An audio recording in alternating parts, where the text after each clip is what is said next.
Good evening, everyone.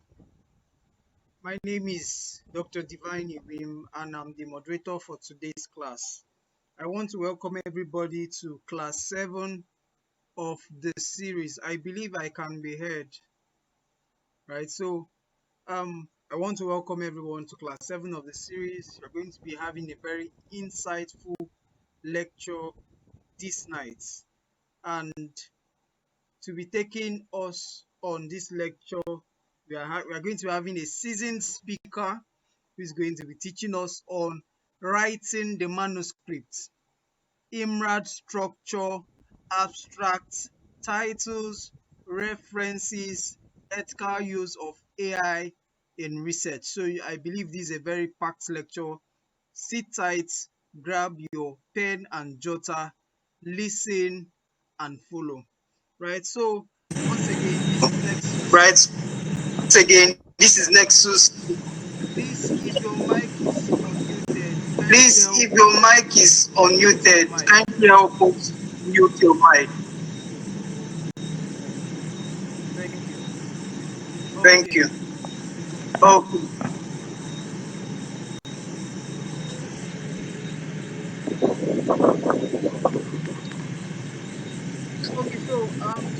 Okay, so To be taking us on today's class, we have Dr. Akaninyene Mark, an outstanding consultant physician in public health, research, statistics, and community medicine.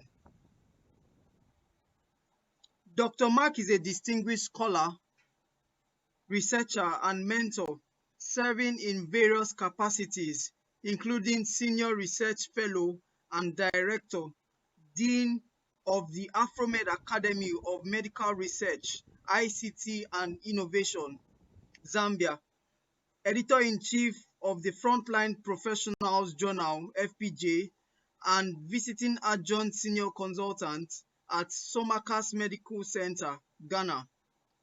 He is a true academic giant and a thoroughbred mentor. He has supervised and continues to inspire postgraduate and master's students across Nigeria and Africa. His dedication to health, planning, research, ethics, and community medicine has left indelible marks on the practice of medicine in the state and beyond. He is currently the Assistant Director, Health, Planning, Research and Statistics at the Akwa Ibom State Ministry of Health, Uyo, and a consultant par excellence. Please, can we jow our hands? Can make reactions on the on using the emojis. Can we welcome Dr. Akaninyene Mark? Welcome, sir. Yes, before he starts, I want to welcome you all back. I'm Dr. Obiano Jumoalo, and I'm really glad to have my senior colleague who is going to take us on this impactful lecture. So, without saying too much, I want to welcome you again to the platform, Dr. Akaninyene Mark. You're welcome, sir. Thank you so much. Dr. Ju, please, can you share the slide? Dr. Eben would share the slides now. Thank you so much. Thank you so much.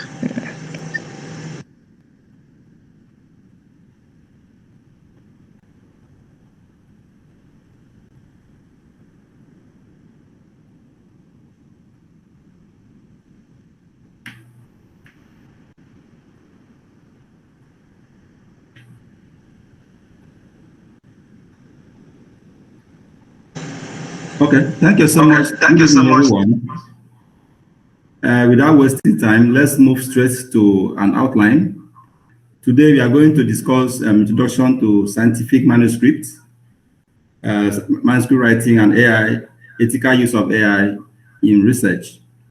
So, base our discussion on an outline, look at the objective of the learning, the introduction, the research manuscripts, then the IMRAD structure, abstract references, then we look at the ethical issues in writing, so the use of AI in research. Then we'll conclude with a few references. So it is expected that at the end of this presentation, we should be able to identify the type of manuscript that we have, and how to sieve out the abstract and the title of the study, and also describe how to present each section of the manuscript. And also we're able to understand the ethical use of AI in research, and then to detect the ethical issues of concern while writing a scientific paper. So by way of introduction, we all know that you can get your research manuscript from field reports, from fact sheets, from bulletin, from newsletters, and also from the letter to the editors. So this is actually followed a structure. We call it the IMRAD structure. We will mention what it stands for as we progress. So it is often said that writing is a thinking make visible, which you could apply some concepts, facts, ideas, and also you could conclude and bring references. So the concept should be clarified, the facts should be established or denied, and also the ideas should evolve from your study, and also the conclusion should be modified with respect to the journal in which you want to publish. And then the recommendation also should be updated. So that is the structure of it. So what then is a manuscript? You may wish to ask, what is a manuscript? Manuscript is an unpublished version of the project, usually submitted to the editor for publication consideration. It's usually the earliest draft of the project or your dissertation or a research. There are a few types of manuscript that we have. We have the method paper-based manuscript. This usually describes a new or improved method your study tend to bring to table. Also have a descriptive paper manuscript. This actually describes a newly discovered object, such as the structure or the framework, depending on what you are studying, what you want to publish. Also have as a third type of research manuscript, the hypothesis testing paper. This is actually the most common type of manuscript that virtually 70 to 80% of researchers often present. We call it hypothesis testing paper. It's the most common form of it. Let's actually look at the IMRD structure. The I there stands for the introduction. The M there stands for the method and materials. Then the R is the result. Then the last D is the A, the and discussion. So by introduction, we mean what is the problem? If you actually ask that question, what is the problem? You're actually trying to describe what introduction is all about. And then by materials and methods, we often say, how can the problem be solved? And then in the results section, we often discuss what was found, or what are your findings. Then you discuss the findings. What does it mean to have the findings in the discussion section? That is the structure that we are going to look at in the subsequent slides. So let's look at the first I, the introduction. As I mentioned earlier, the introduction has to do with what is the problem? What is the burden of your study? So what is the public health importance? What hypotheses are you going to bring to the table? What are the research questions? And why are they important for anyone to care about?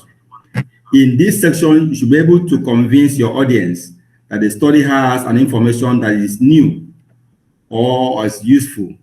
So some researchers often follow a funnel-shaped description of the introduction. I will show you the funnel shape as we progress. Funnel shape has to do with, from the known to unknown. So you start from the known, what you know about your topic, to what you don't know about your topic. That is the funnel shape approach. For example, you can start from geographically, regional, local, then to the village. It depends on how you start your study. Start from abroad to Nigeria, to regional, then to the local study. That is the funnel shape approach. We use funnel shape approach in introduction, and also in literature review. So by introduction, it provides you to have a background information about that topic. As I mentioned, what is known, and also the rationale. What is the rationale for your study?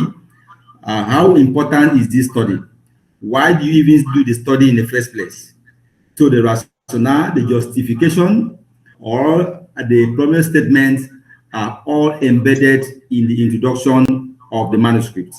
So, and then you present your study objectives, which is usually follow a SMART approach. So what you normally capture here is you use your past tense, except when you are referring to an established fact. So most of the reporting part of the introduction is you use your past tense, except you have a fact that we are referring to.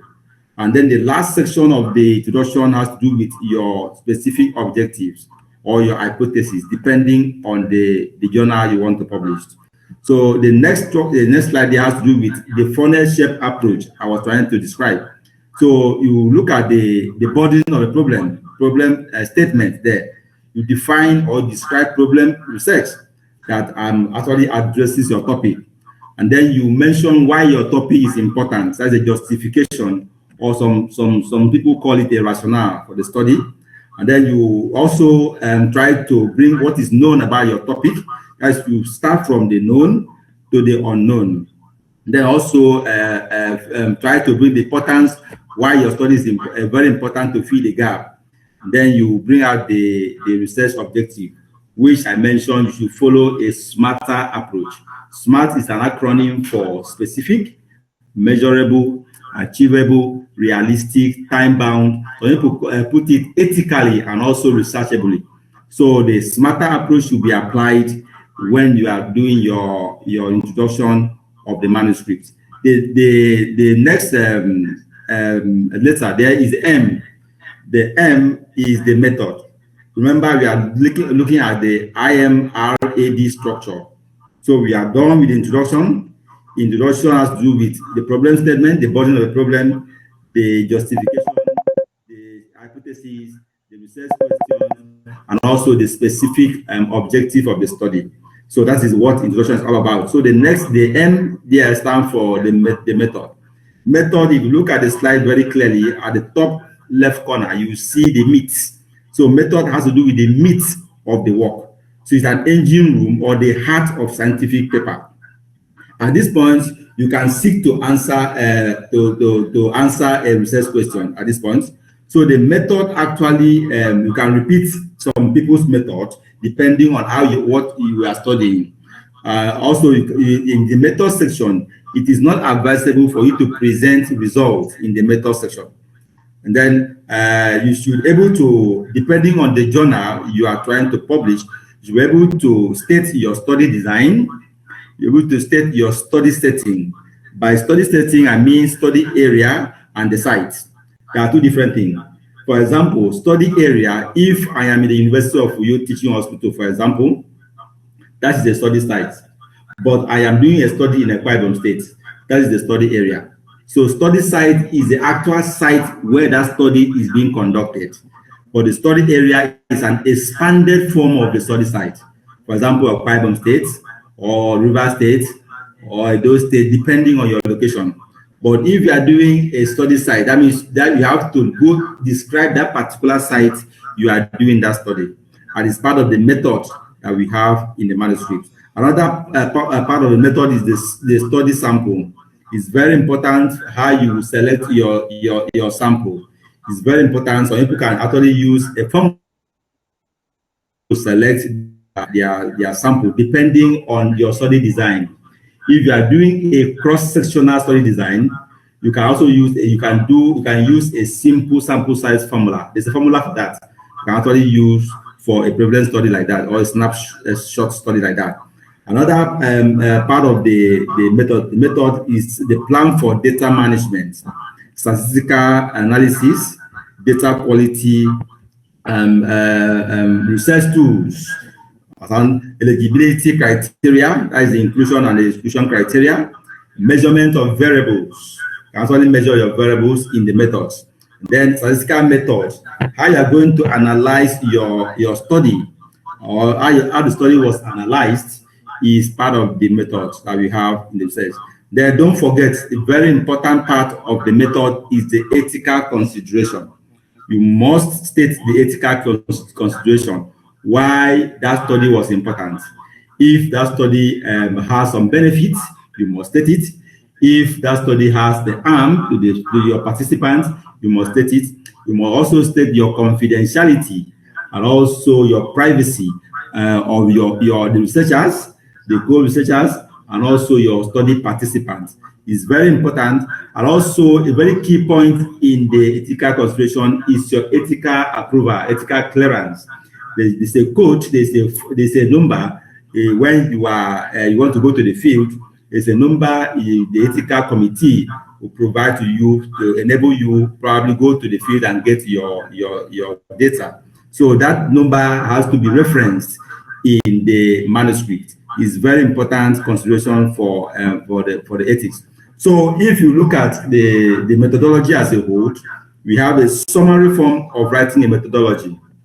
First one is you state the sites, state the design, then you go to the design part. It could be qualitative, it could be quantitative, depending on what you were studying. Or you could even use a mixed method approach that is both qualitative and quantitative to do your work. Then you look at the data collection method. Were you using a survey as a tool? Was it an interview what administered? Or was it self-administered questionnaire? Or was it an experimental study that involved you to carry out the experiment? Or was it recorded, use of Kobo Collect? You have to state the method of data collection. And also, was the tool validated? Was it validated like phase validation, construct validation, content validation? You must state the type of validation what it was, yes, in your method section. And also, after that, you have to bring out your sampling strategy. How was your sample strategized? Were you using simple random sampling, or was it a convenient sampling that you were using? Was it a systematic sampling you were using? It depends on your study. So you can actually choose any of the sampling methods that you were using. And also, don't forget the method of data analysis. You have to state the app you are using, the SPSS, the statistical techniques app you are using, if you are doing a quantitative study.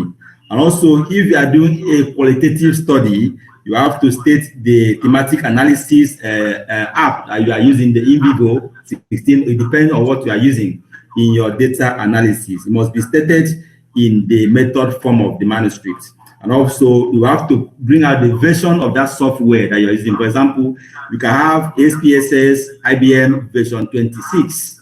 So you can have SPSS IBM and IBM version 24. It depending on the version you are using to do your analysis. You must state the version and also the statistical techniques that you are using for the work. And also the last section there, as I also mentioned, is the ethical consideration. I dwell so much on that before. So you have to state the confidentiality, state the beneficence, state the normal applications, state the ethical concepts involved in that particular study that you carry out. How were they addressed if there were ethical issues? For example, if your study has to do with a minor in this sense, I mean, for people less than 18 years in a Nigerian factor, if your study has to do with adolescents, you know, we have different types of adolescents, the early adolescent, the middle adolescent, and the late adolescents. So if your study has to do with adolescents, you have to state what the ethical implication of using adolescents in a study, because you know that you are not going to get an informed consent in the minor, that adolescent in this case. So you have to look for a way to get assent from them while giving your consent to the parent, or if your study is in school, you have to give a consent for the principal to consent, or the parent to consent through their PTA. It's very important. It's a very important ethical consideration you must consider. So let's look at the next letter, R. Remember, we are looking at the acronyms, IMRAD. So the R there is the result. The next R is the result. The result is, what do you find? What are your findings? It depends on your journals. They will have to state the table form of it. Some people will have to state the wordy part of it only, or you bring the table down to the end of the paper. It depends on the journal guidelines. So always there are key things to look out for when you are reporting your results in the manuscript. You include only the variables that answer your research questions. And then also look for a way to label your table very well and your figures. Usually the table is labeled, label your table below that table that you have. You can label it, for example, table 1 has to do with the social demographics, or figure 1 has to do with a figure showing conceptual framework of a particular topic that you have. So you must label it very well. And also you must, the number in your social demographics, the number in the other part of your research work has to add up. You have to add up the number to give you the n, the frequency that you have in the sample size. So the number must add up to at least 100%, because if you are calculating the frequency and the percentage must be up, must be 100%. So you must add up the number to have that percentage of 100%. And also the very important part is your study population. Don't forget. And also your variables is very important. If you have the result that has to do with primary outcome, you look for that. If there was a significant result, you can do the bivariate analysis or the multivariate analysis, depending on what you want to achieve. And also you analyze that sub-analysis, and then you bring out the clear result in the results section. It's very important. Use word. You can smoothen the wording so that it flows well and reduce the word that you are using in the results section. Results section has to just do the results section. Don't bring discussion in the results section. Just bring out the result. Table 1 shows this. It is this what is found in the result. Table 2 shows this. This is what we have in the results section. Figure 1 explains this. This is what it means to have this figure 1. Just like that. So you bring out the results section that it is in the results section. Don't discuss in the results section. It's very important in manuscript. Then the last D has to do with the discussion. This is where you actually have that liberty to discuss. Usually the first sentence of discussion is an opening statement. So people can say this paper described probably the investigation of a mumps or disease or outbreak in so locality using this. After that, you have to bring in the mean age of the respondents. That means you are starting from the social demographics down to your variables that you have, the dependent variable that you have in the study. So do not simply repeat the results in discussion section. You have to discuss the result that you had in the discussion session. You have to discuss it. This is where you have to discuss it. And this is the area you have to bring in your own expertise. It matters a lot if you are, for example, if you are discussing something on the use of alcohol among adults or among adolescents in a particular, you must bring in your own idea. Why do you say alcohol is not good here?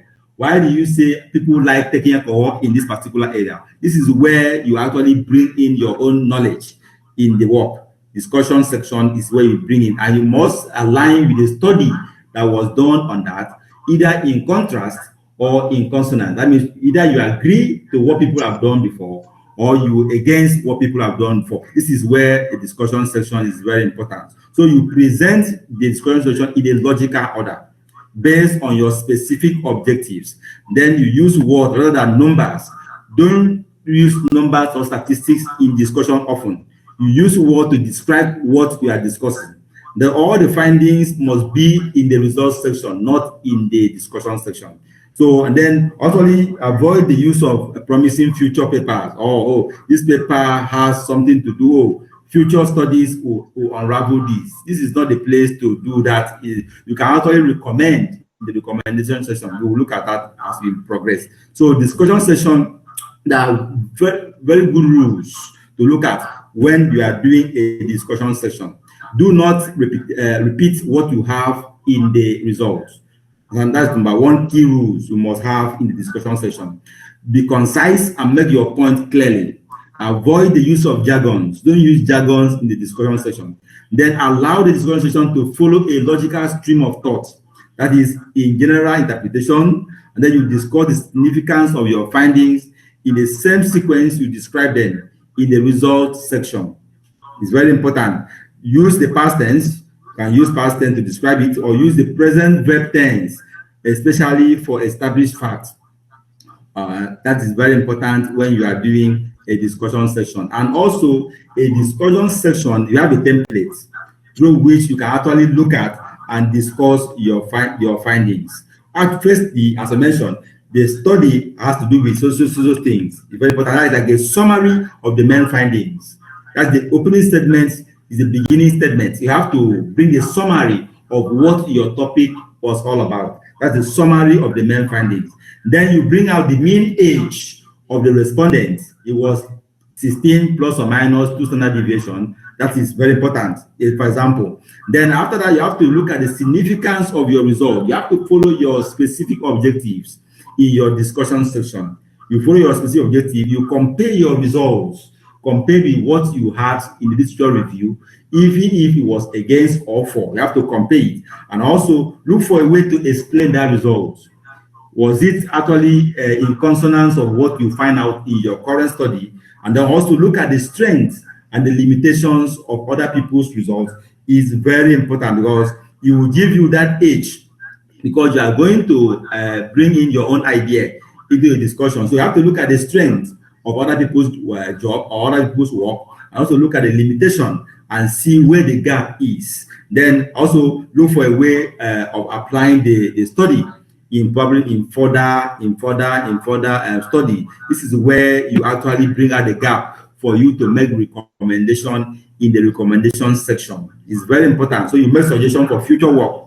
It's very, very important in the discussion section. So this discussion template can also guide a new beginner to actually know what to discuss, because discussion is not about result alone.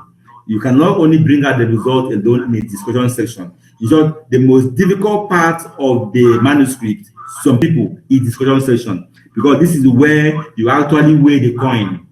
Is it good? Is it bad? Is it like this? Is it like that? This is the template that can actually help someone to discuss in the discussion section of the manuscript. It's very, very, very important. So let's look at the limitation, because limitation is part and parcel of the discussion session. Look at limitation. By limitation, I mean there are factors that you cannot control, uncontrollable factors that will affect the quality of the research, of your work. What are the factors that actually affect the quality of your work? For example, if you had a study during the COVID-19 era, you could actually say that, oh, COVID-19 was a limiting factor for me to get to the population at hand. It's a very, very known fact. But if something that you can control, if you have a factor you can control, is no longer a limitation. That is a challenge. For example, hard to reach area is not a limitation. If you want to, you don't have transport to go to, for example, Eastern Obolo or far place to get your data, that is a challenge. It's not limitation. Limitations are factors that you cannot actually control. It's beyond your human control, so to say. That's why you bring it out in the manuscript section of it. Limitation. There are factors I cannot actually control in this job, in this research, and the factors are these. You list the factors, and that's what we call limitation. Then, as I mentioned, it's not the same as challenges. You may have challenges while you are carrying out your research. It's different. It's different from limitations. Challenges, you can surmount it. You can surmount those challenges. For example, inability to pay or unable to pay your research assistant full pay, per se. Those could be a challenge. Or you don't have the mobility to go to a particular study site to get your complete data. That is a challenge. But if you have that controllable factor, that's the challenge. But if you cannot control most of those factors that we have in research, that is the limitation that we are talking about. So let's look at the conclusion. It's part of the discussion session because they always join together. The conclusion provides a very brief summary of the results and discussion. It also emphasizes the implication of your findings. It's very brief. It's very important for you to state the facts of the research. The summary of the research is what gives you that conclusion. You provide the most general claims that can be supported by evidence. There's no way to cite any reference there in the conclusion. You have to conclude based on the findings of your research, not based on what you think it should be. The conclusion is based on the findings of that current work that you were doing, not what you think should be the right answer. That is the most difficult part that the students don't normally follow through. So you have to conclude based on the work that you are doing at hand, not what you think should be the right way, because some study may go the other way around. So you have to conclude based on how that study is. Also, this conclusion will provide a future perspective on the work. It's very important. So all what we are saying is being summarized in the framework called the IMR-AD framework. We have the IMR-AD framework. All what we have been discussing from the introduction, from the materials and method, and from the result and discussion are embedded in the IMR-AD framework. It's very important. You can also code these. Some manuscripts, some journals adopted or adapt this framework in their work. So you look at the abstract, we look at it in details. Abstract is a summary of the whole work. Abstract, you can state your background, can state your results, can state your conclusion, also state your keywords in the abstract. It's very important. This is a summary form of what we have been discussing for the past 20 minutes or so. This is summary form. Then after that, we have to look at an introduction. As we mentioned earlier, introduction has to do with the background. You can state the background of your study.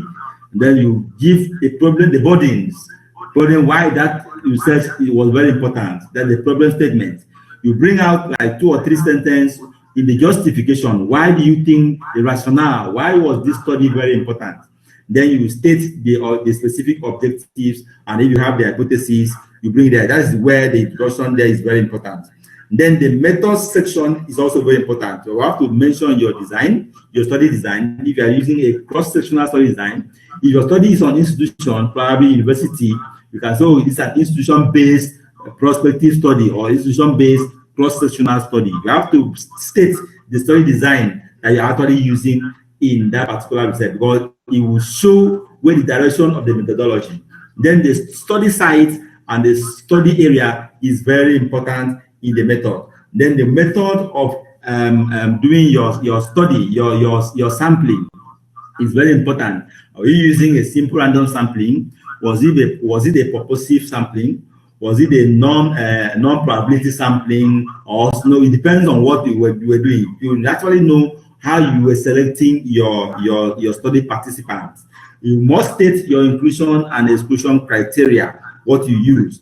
Then, as part of the method also, you must mention the method of your analysis. How you analyze the result, you must state it there. And also the app that you use, the SPSS, based on this, was used. And then also don't forget how you are going to measure your variables. If you are doing a quantitative study, how you are going to measure your variables is also very important. Then the ethical consideration is also very important. Then you go to the results section.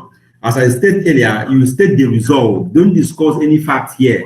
You state the result. You bring out the baseline. If your study has to do with experimental study, you state what you have in the experimental arm, also compare it with the control arm. It's very important here. So you have to state the result with respect to your research question, and then you discuss your findings. Discussion here has to, as I mentioned earlier, it is where you have that point to make. You have that expertise to bring to your work. Okay, what was done? This is what I find. This is what is added based on the study that was done so place. Is in consonance with this or is against this. So you have to make use of your literature very well in your discussion section. Then you conclude.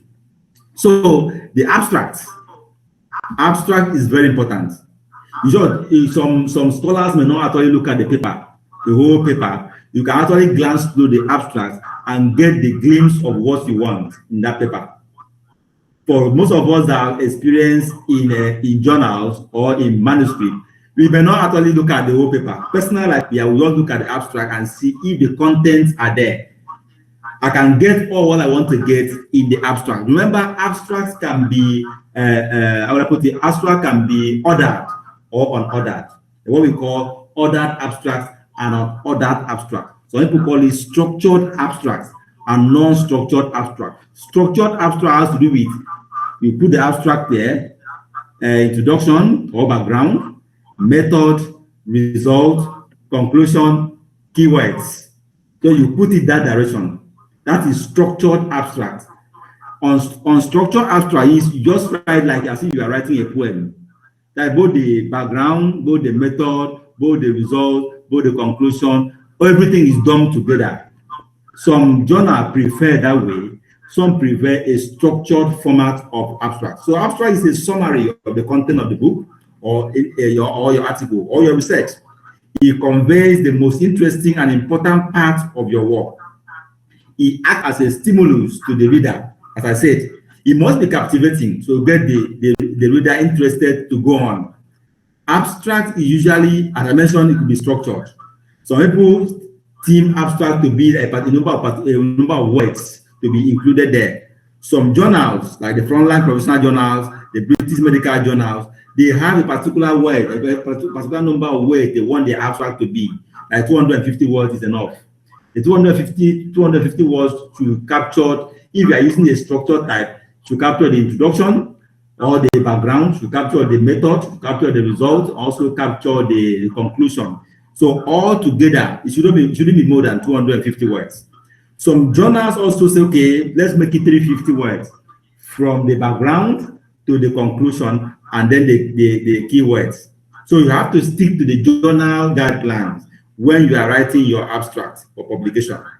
And so that's the thing. So as I mentioned, structured and unstructured, logical and unlogical. So you have to bring a complete, concise, clear and coherent statement in the abstract. Don't bring disjointed statement. No use of jargon here. You have to be specific what the study was all about. No passive voice.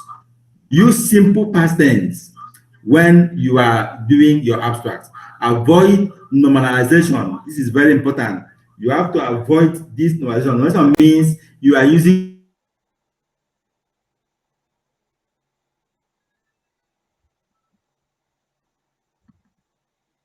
this.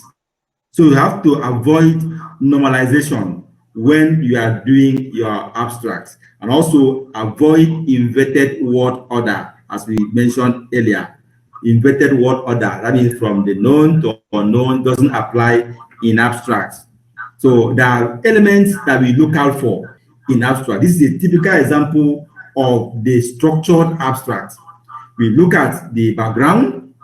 This also describes the problem, the justification, why the study is important, why are you doing the study, and the research gap. This is actually embedded in the background. Then the background also provides enough information for reader to understand what the study is all about. Also presents the aim or the specific objective or the research question is part and parcel of the background. Then we move down to the method. As I mentioned, method describes the method you are using in evaluating your results. The method, which method was used in this particular research. You must state it either in 2 or 3 lines in the abstract, depending on the number of words your journal wants. So then you move down to the result. The result, you have to highlight like 2 to 3 key findings in your work. If you have like 5 specific objectives, likely in your result section of the abstract, you must touch each of those specific objectives in a clear terms, very clear.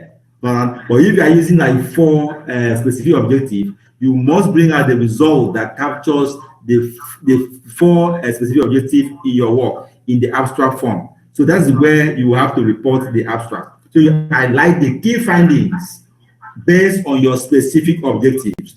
Then another element of abstract is the conclusion. You know what that means. You summarize what the study contributes, and then the application of this study to further studies. What is the study how will the study contribute to the body of knowledge? What are the gaps in the current study? And also I will give another researcher an edge to go further to do that particular study. So you must spell that gap, and then also you must recommend. Recommendations, some people can bring recommendation like a one line attached to the conclusion is acceptable. Then you bring your keyword. Keyword is usually framed coming from the title of your study. If your study is prevalence and determinants of adolescent sexual abuse, for example, in social local government, prevalence is a keyword, determinant is a keyword, adolescent is a keyword, sexual abuse is a keyword. So you have to coin those words, bring it out and put under the keywords. That's what will form the keyword of an abstract. So the one you are seeing on the screen is a structured abstract. Some journal may prefer you bundle all of them into unstructured type. It's still allowed, depending on the journal guidelines. But the most popular one is what I'm picturing here for you, the abstract element. You follow the logical element as it is. So let's move to the title. It's very important. The title, first introduction the reader consider is the title. You have to look at the title of your research. Is this title meet the requirement for this journal? The title gives as much consideration as other sections. Don't ignore it because it's the smallest section of the manuscript. You don't ignore it. We have different forms of titles. You can have descriptive title, you can have interrogative title, you also have a declarative or creative title, depending on what you were studying or what your research was. So you can classify it based on this. So you use a simple word when you coin your title, like the topic I'm talking about now. So avoid long title. Some people recommended like title should not be more than 25 words. So you count the number of words in the title of your study. For example, prevalence and determinant of HIV in social government of Edo State. If you count the words in each of them, it may not be more than 25. It's acceptable. Yeah, so you have to count the words in your title and make it attractive for that journal to accept it. It's very important. Don't give a robust title. Don't give a redundant words in the title. You have to be specific what that study was all about. You can phrase the title in such a way that it looks attractive. For example, a study that has to do with pregnant women. You can say prevalence, determinant of antenatal care among pregnant women attending ANC is also primary health center. Is enough. So you have to look at the wordings. Does it flow? Does it meet the required words count? And also, what is it? Is it attractive? Is it descriptive? Is it interrogative? Is it creative? You must look at the title. Title must be captivating. Some titles are nothing to write about, but others, you have to look at the title and see, oh, is this title actually follow what you have in the body of the work? So it's something that you have to consider. So your title has to be very attractive. It must be creative. It must also describe what you have in the content of the work. Apart from titles, as part of the manuscript writing, look at the references. The APA referencing style is very important. There are striking features in the APA referencing style, and also there are striking features when you are using a Van Gogh. For you are using an APA style and you are reviewing a journal, the name of the author will come first, usually followed by the book was in brackets. Then the title of that book will now follow. Then the year, the page number will now follow. This is a typical APA referencing style when you are reviewing a journal. Then if this is different from when you are doing a Van Gogh style. Van Gogh has to be this, the author's name will follow. Then the title of that book will now follow. Thereafter, the journal where that book was published will now follow. Then the year of that book was published will now follow, and then the page number. So you can look at the slide later on and notice the difference. There are two different things entirely. So if your work has to do with your journal want you to do your referencing in APA style, please follow the standard. If your journal wants it in Vancouver, please follow the standard. If the two of them are different, or the other ones, Harvard, there are different referencing styles that you may have. So I'm just bringing this one as an example to show you what it means. Let's digress a bit. There are ethical issues when you are writing your manuscript. It's very important. There are ethical issues when you are writing a manuscript. You know what ethics is all about. Is a systematic or defending or recommending concept of right or wrong conduct. That is the meaning of ethics. Ethics has to do with the rule of conduct. It has to do with the standard of conduct. It has to do with the value, the practices, the moral principle. That's what ethics is all about. So we have the three major ethical principles that separate the researcher and the participant. We have the non-malfeasance should not cause any harm. The research should be beneficial to the subject, also the autonomy. Those are the three major ethical principles of research that demarcate the researcher and the participants. All other ones are just additional. The justice, the dignity, the confidentiality, the privacy of the participants are important. Now also, on the side of the researcher should be very, very competent to carry out the research. He should be responsible for any harm that may cause, and also he should have that integrity and honesty in the reporting section, because we are going to look at the ethical flaws as we progress. These are what we call the ethical flaws, the ethical issues. One of them is the scientific misconduct. It is very important to avoid this. According to U.S. National Science Foundation, it defined three misconducts in research. The first one is the scientific misconduct. The second one is the fabrication. And then the third one is the plagiarism. It's very important. So scientific misconduct has to do with the violation of the standard code of scholarly conduct and ethical behavior in professional scientific research. When you deviate from the standard code, you are actually conducting scientific misconduct. And it's very important to avoid it. And then it's important for you to avoid plagiarism. Copying word for word. There are different versions of plagiarism. Probably I will just go to a few of them. There are different versions of plagiarism. Getting someone's work without acknowledgement is a plagiarism. Copying someone's work and publishing is a plagiarism. Citation bias is a plagiarism. So there are different forms of plagiarism. Plagiarism could be in the form of fabrication. You just act like taking an unrelated figures from the unrelated publications and then publish as your own. It could take a form of self-plagiarism, or you could have plagiarism that coexists. There are few types of plagiarism that you may consider. We have the type of plagiarism that we call the clones. That is the act of submitting another person's work word to word. That is the clone. We have the type we call the find replace. That is the act of changing keywords and phrases but retaining the essential content of the source in the paper. We have the one we call the remix. There are different forms of plagiarism. The remix, the recycle. Then we even have the 404. It's very important. 404 error is a type of plagiarism that we have. The hybrid is a type of plagiarism. The mashup, the retweet is a form of plagiarism. Sure, the retweet. Some people even say I think it should be the major part, because the paper includes proper citation. You cite the paper properly, but you rely too closely on the text original wordings without changing the words of the paper. You just cite the paper, but you fail to change the word of the paper or the structure. That you are retweeting someone's paper is a form of plagiarism.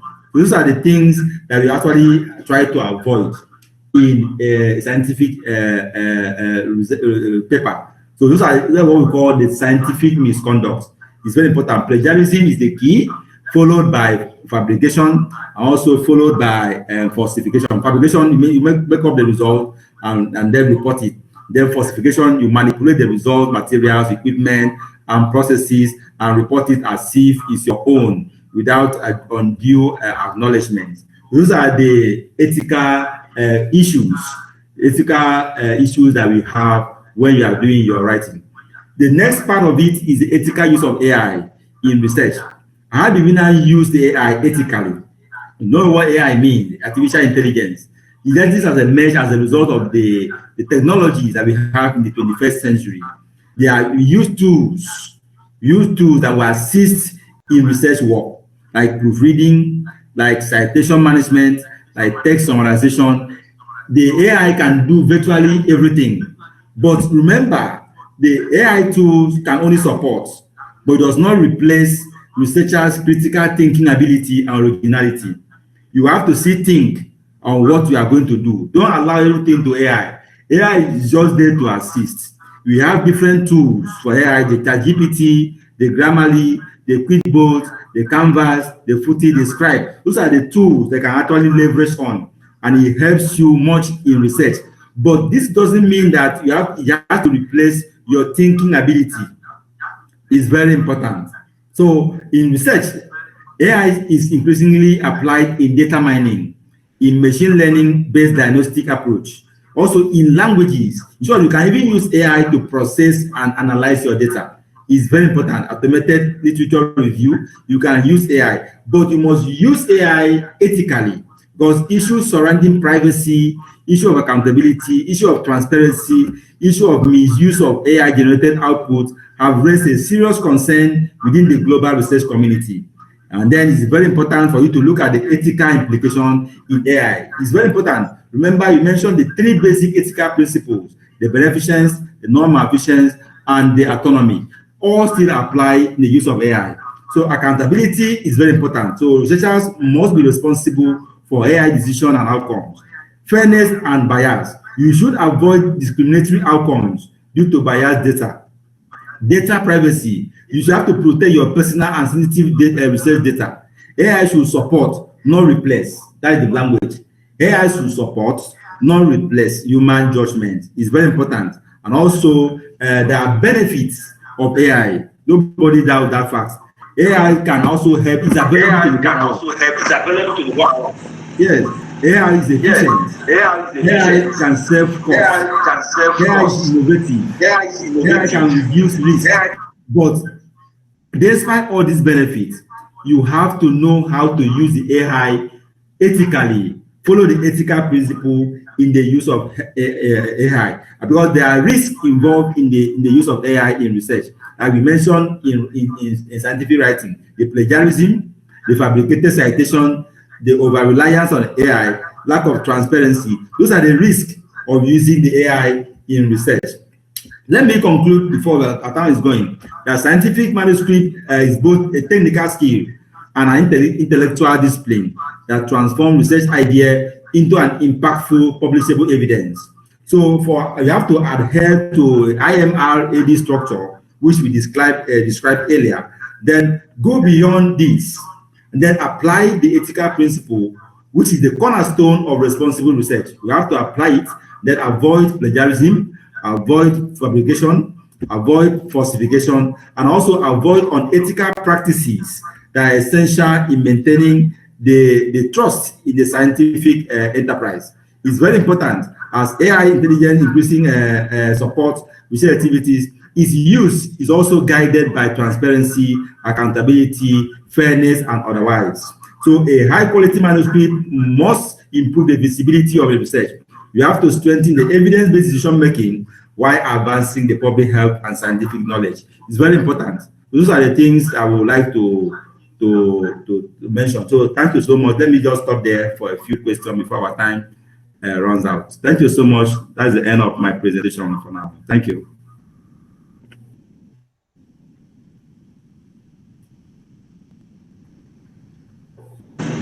Thank you so much, Dr. Mark, for this very, very impactful and detailed lecture. I learned a whole lot, and I'm sure we all did as well. Since we just have 6 minutes on the meeting, are there any questions that our very senior chief can answer tonight? If you have questions, please indicate with a show of hands. Thank you.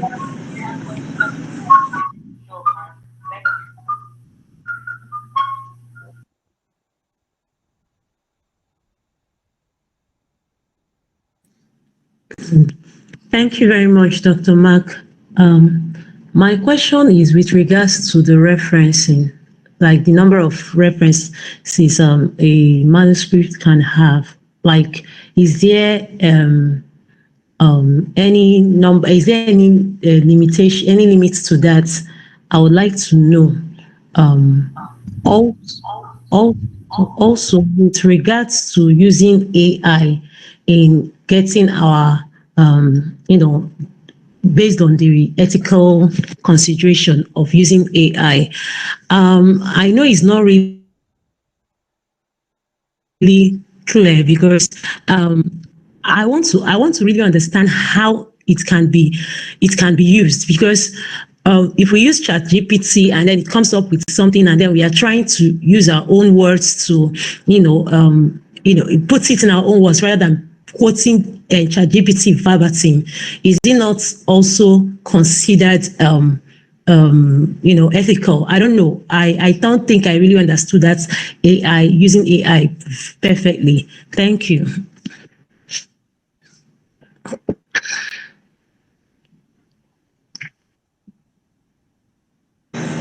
Chief, did you get that question?